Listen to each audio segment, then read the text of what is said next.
ভাই ব্রাদার, কি অবস্থা? কি বানাতে যাই, কি যে বানাচ্ছি আমরা নিজেও জানি না। ঠিক আছে, এই যে অবশেষে রুটি বানানোর প্রসেসিং চলতেছে। এই যে রাবি ভাই রুটি বলতেছে, রাইস কুকার হলো আমাকে ফিরে। ঠিক আছে, আর এই যে হলো ওই যে সেজনি দিয়ে আমরা এই যে বেলুন বানাইছি।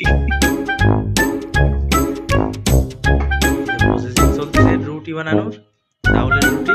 ঠিক আছে, ঢিল নাই।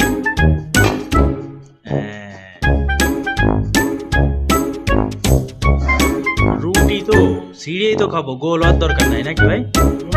গোলও হবো।